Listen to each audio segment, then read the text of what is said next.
The New York Islanders offense have struggled mightily in the month of January. We break down the numbers, explain how bad it's been, and what the Islanders might be able to do to get back on track. Plus, we preview both of this weekend's games, Friday against Detroit, Saturday against Vegas, all that and more on today's Locked On Islanders podcast.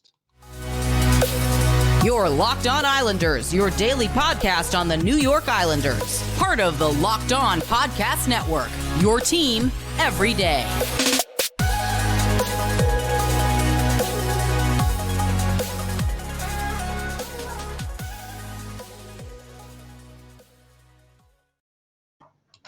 And welcome, everybody, to the Friday or weekend edition of the Locked On Islanders podcast. Gil Martin, so glad you could join us today and be part of the Locked On Islanders family. And thank you for making Locked On Islanders your first listen every day. We are free and available on all platforms. This episode is brought to you by FanDuel Sportsbook, official sportsbook of Locked On. Make every moment more. Visit FanDuel.com/LockedOn today to get started. We have got a lot to discuss on today's show, but first, if there's something Islanders related on your mind, if you have a question, a comment, maybe a subject you'd like us to discuss on a future episode of the show, feel free to email us at lockedonislanders@gmail.com. And if you leave your first name and where you're from, we are happy to mention you on the show when we discuss whatever it is that's on your mind. You could also follow the show on Twitter at Locked On Isles, and you could follow me, Gil Martin, on Twitter at Ice Wars, NYR VSNYI.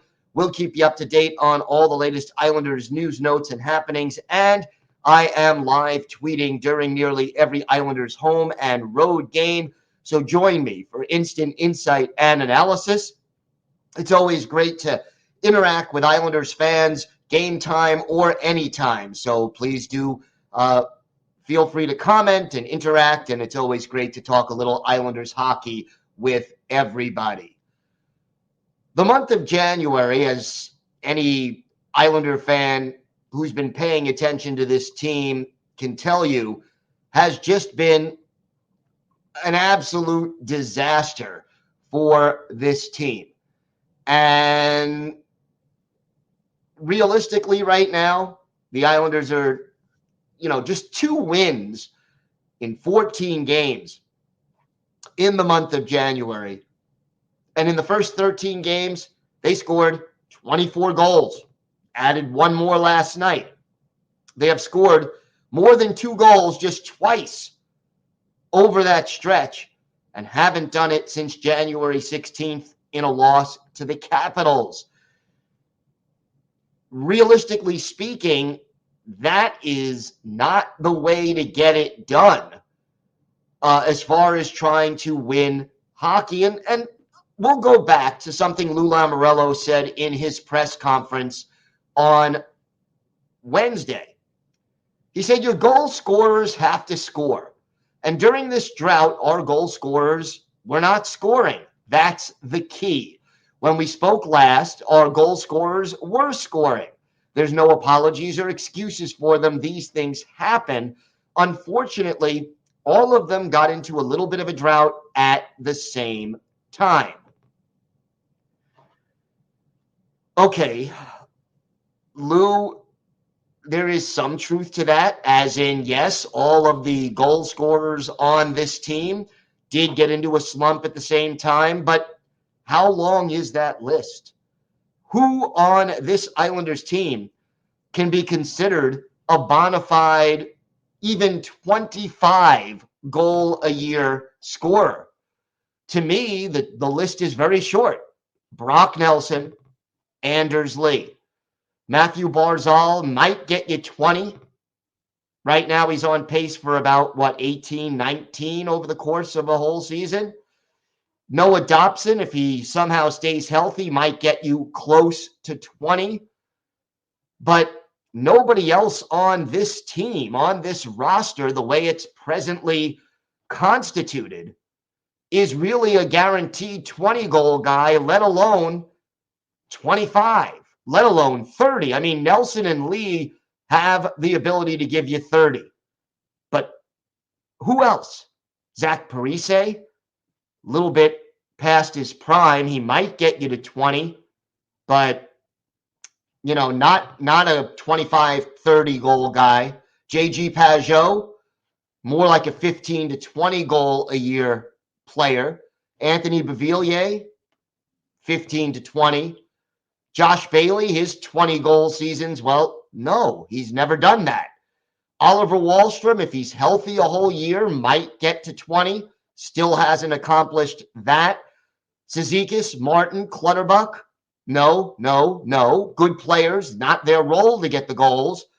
Kyle Palmieri, well, if you sort of prorate him, he might get you to 20.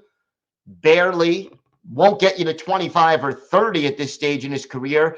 And you got to also understand when you're taking things into consideration that injuries for players who are on the wrong side of 30, well, they're going to be a little bit more frequent and take a little bit more time to recover from when you look at, the typical season for players of that age. So look, Zach Parise at one point in his career was a bona fide 30-goal guy. Not anymore. Just the fact. And, Parise misses less time than a lot of the other guys on this roster and on this list. So I think that quote in particular by Lou Lamoriello emphasizes the fact that he overestimated the offensive capability of this roster.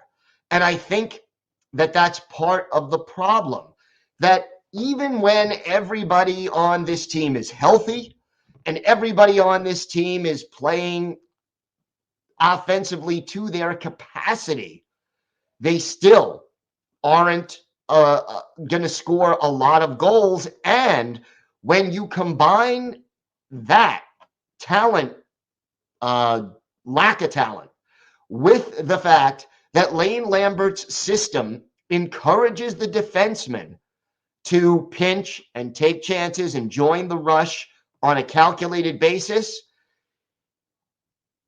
that hurts the defense a little bit. And when you don't have the offensive horses to make up for it, well, that is not a recipe for winning. Under Barry Trotz, the Islanders won 2-1, 3-2, because their defense and goaltending were so strong, and that everyone on the team back-checked and forechecked and played positionally sound defense, picked up their guys in the neutral zone. But if one guy doesn't do it on any given play, you're in trouble because there's a defensive breakdown. And realistically, the goalies, I give so much credit to Semyon Varlamov and obviously Ilya Sorokin. Why? Because their margin for error right now is next to none. They know they're going to face 35 shots, give or take, per game, and that if they let in 3 of those, they're probably going to lose. There is very little margin for error. You cannot give up a soft goal. The pressure that Sorokin and Varlamov have got to be feeling right now has got to be absolutely overwhelming. And I think mentally, when that goes on for 10, 20 games or more, that takes a toll on these players. And mentally and physically, it's difficult to bounce back when you have that kind of pressure on you for that long. So hopefully now the Islanders will do something about it. We've got more to discuss with regard to the Islanders' recent offensive slump. We'll talk about how bad the power play has been and what's been going on in the third period, because all of this has been a major reason for concern. We've got that and a lot more coming up on today's Locked On Islanders podcast. Today's episode is brought to you by your friends at FanDuel Sportsbook. The NFL playoffs are here. We're really excited about our new sports betting partner for Locked On because They're the number one sports book in America, FanDuel. And if you're new to FanDuel, that's even better because they have so many great features that make betting on sports fun and easy. New customers join today to get started with $150 in free bets guaranteed when you place your first $5 bet. Just sign up at FanDuel.com/locked-on. FanDuel has all your favorite bets from money line to point spreads to player props. Plus, you can even combine your bets for a chance at bigger payouts with the same game parlay. It's all on the app that's safe, secure, and super easy to use. So football fans, hockey fans, don't miss out. Place your first $5 bet to get $150 in free bets, win or lose, on FanDuel.com/locked-on. Make every moment more with FanDuel, official sportsbook partner of the NFL. So the Islanders' woes go beyond just the overall goal scoring. The last time the Islanders scored a goal in the third period of a hockey game, which, by the way, is roughly 33% of your schedule, is January 3rd in Vancouver. Now, I don't have to tell you that that is a long time ago when you're playing 3 or 4 games a night. And since then, they've played 11 games without getting a single goal in the third period. Now, early in the season, the Islanders were one of the best third period teams in the league.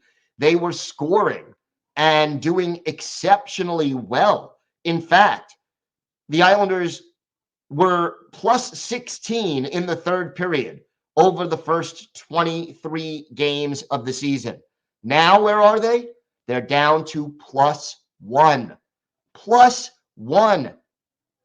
They are now minus 15 in the third period over their last 26 games. And in that 11-game scoreless streak, outscored in the third period since January 3rd, 12-0. That tells us two things. First of all, it tells us that defensively, the team is still holding up okay. When you've given up 12 goals in 11 third periods, that's not awful. I mean, you do that on average, you're giving up 3 goals a game. The problem is they're not scoring. And is it a conditioning thing? Is this team not practicing hard enough, not in shape? I don't think that's the issue.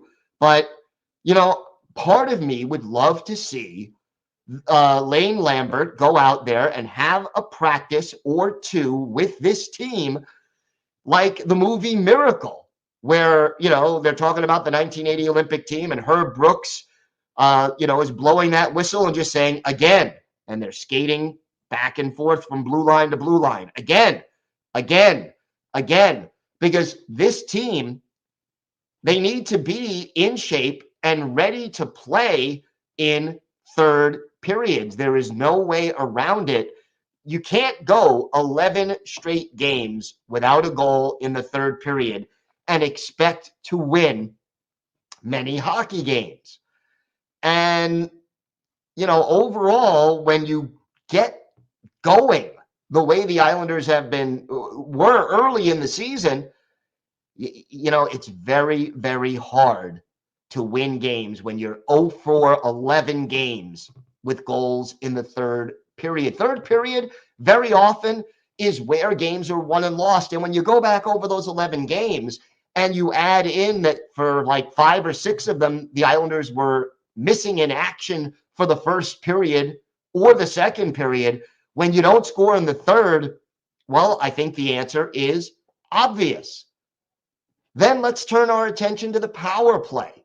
How bad has the power play been?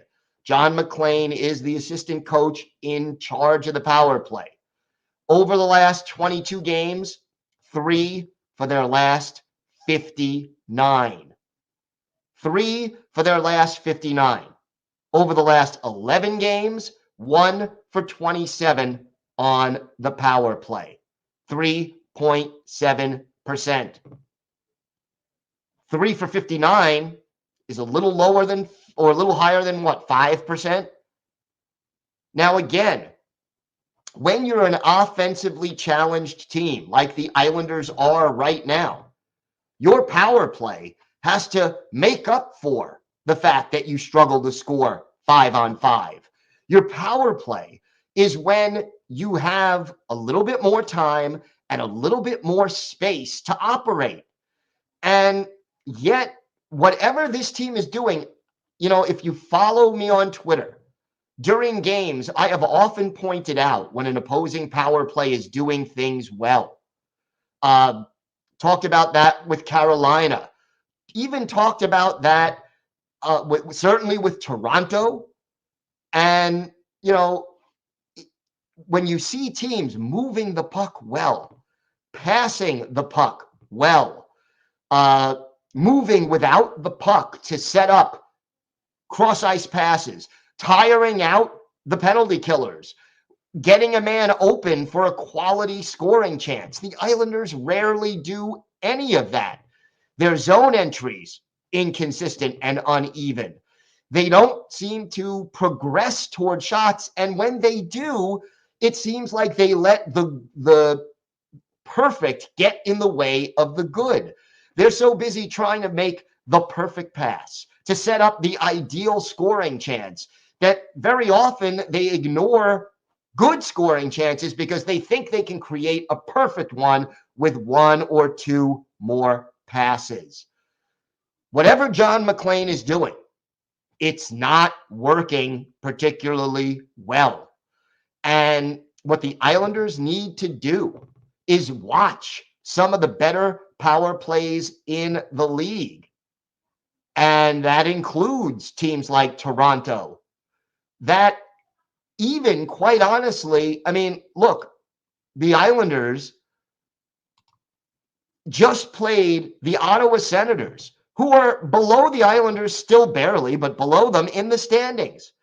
Ottawa is not a great offensive team, but they were what, 4th in the league on the power play, and the Senators' power play was the difference in a 2-1 win over the Islanders Wednesday night, because 1 goal out of their 2 came on the power play and 1 came 10 seconds after a power play expired. And we knew that, the Islanders hadn't cleared the zone yet, so it wasn't a power play goal, but it was set up by and a result of what they did on the power play.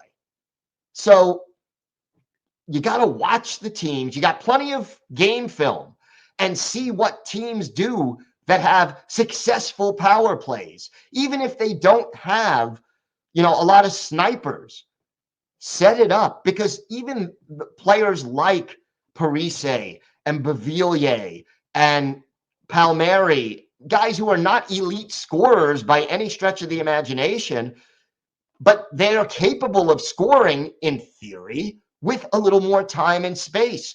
When you get Anders Lee in front of the goal, when you get Brock Nelson down at the circles, when you get, Mathew Barzal skating around with the puck, things should open up. And this team needs to just reconfigure their power play in order to figure out how to make opportunities happen. Because right now, the power play, which was at one point ranked in the top 10 in the league, it's fallen all the way down to 30th.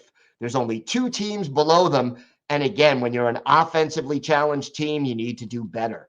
We have got more to get to on today's Locked On Islanders podcast. We'll preview both of this weekend's games against Detroit and Vegas and have our Islanders birthday of the day. All that and more still to come on today's Locked On Islanders podcast. Time now to preview this weekend's games. 2 games, Friday and Saturday, both at the UBS Arena. Excuse me. The Friday game is a 7 o'clock Eastern time start, Saturday 7:30. So please do make note of the time difference. And look, the Detroit Red Wings, not an easy team to face. They are right there with the Islanders as far as points. Detroit, they've only played 46 games right now, whereas the Islanders have played a lot more the Islanders right now have played 50. So Detroit has played 4 fewer games than the New York Islanders, and yet they are right now a mere 3 points behind the Isles in the standings. Detroit not outstanding in any one phase of the game. They're 23rd in the league in goals, 18th in goals against. Their power play is 20th with a 20.3% success rate. Their penalty kill is 21st. They do a good job of staying out of the penalty box. Only one team has fewer penalty minutes than the Red Wings, although, again, having played fewer games helps. And their shooting percentage is 11th in the league, which helps. But overall, this is not a team that is outstanding in any one phase of the game, and yet they are still doing well. They've won 2 out of their last 3, and they're still in a sort of rebuilding phase. Their last game, they are playing back-to-back, by the way. They're in Montreal on Thursday night, going up against the Canadiens, and then they'll head down to face the Islanders. So the Islanders at least have that little bit of rest. Now, Ville Husso is in goal against Montreal, so we'll see whether or not they go with one of their backups or Husso gets the call in back-to-back games. Husso, a 3 goals against average and a .902 save percentage, 16, 11, and 5. But, the backups struggle a little bit more right now. Magnus Hellberg is the primary backup. He is 2, 3, and 1 in 5 starts right now, a .281 goals against and an .889 save percentage. Some familiar names here: Dylan Larkin and Lucas Raymond tied for the team lead in goals. Dominic Kubalik and David Perron close behind with 14 each. Larkin leads the team in assists with 27 and in points with 42, and 13 of his 42 points have come on the power play. Philip Roenick, also a very good power play player. He has 10 assists with the extra attacker. You look at the line combinations for Detroit: Larkin, Tyler Bertuzzi, and Lucas Raymond make up the top line. Andrew Kopp centers Michael Rasmussen and David Perron on the second unit. Joe Veleno is the center. Jonathan Berggren and Robbie Fabry are the wings on the third line. And then it's Pia Suter with Dominic Kubalik and Oscar Sundqvist on either side of him on the fourth line. Jake Wallman and Moritz Seider are the top pair on defense. Ben Sherratt and Philip Roenick, the second pair. Ali Mata and Jordan Osterley are the third pair. Right now, Philip Zadina, Matt Luff, and Mark Pysyk are all on IR. So Detroit, a team the Islanders need to beat, especially when you consider where they are in the standings, because if the Islanders lose, the Red Wings jump ahead. Now, Vegas is going to be a bigger challenge. Vegas slumping a little bit as of late. They will face the Islanders Saturday. They are going to face the Rangers Friday. So both teams on Saturday will be involved in a back-to-back. And right now, Vegas going through a little bit of a rough patch. They've lost 4 of their last 5. So we shall see how that plays out. And again, we don't know who's going to be their goaltender Friday night, but rest assured, the other goalie will get most likely the call on Saturday against the Islanders. It's either Logan Thompson. He basically starts 2 out of every 3 games. Aiden Hill gets the start every third game, roughly. And yet both of them have identical 2.71 goals against averages. Logan Thompson, a slightly better save percentage. Goals for and goals against, well, Vegas is right now in the middle of the pack, 14th in both categories. Their power play is ranked 11th. That's a little more dangerous. The penalty kill, middle of the pack at 17th. And by the way, that one team that takes fewer penalties than Detroit, it's the Vegas Golden Knights. Right now, Mark Stone has 17 goals, Riley Smith 18. Those are their top two scorers. Chandler Stevenson has 32 assists to pace the team and leads them with 43 points. Jack Eichel, 34 points in 36 games, 15 of those goals. We look at the line combinations. Eichel, Nicholas Roy, and Paul Cotter, the top trio. William Karlsson centering Riley Smith and Jonathan Marchessault as the second line. Chandler Stevenson and Mike Amadeo and Phil Kessel make up the third line, and Byron Froese, Brett Howden, and Keegan Colasar are the fourth unit. Meanwhile, on defense, Alex Martinez and Alex Pietrangelo are the top pair. You have Braden McNabb and Caden Korzak as the second duo, and then Nicholas Hague and Ben Hutton are third. The goaltenders, Logan Thompson and Aiden Hill. Ex-Islander Robin Lehner on IR, out for the season. Mark Stone right now is listed as out. We don't know if he'll be back in time for Saturday. You have Zach Whitecloud, Nolan Patrick, Shea Theodore, all on IR, and then Will Carrier listed as day-to-day. Quickly, our Islanders' birthday of the day, Hector Marini. Marini will turn 66 today.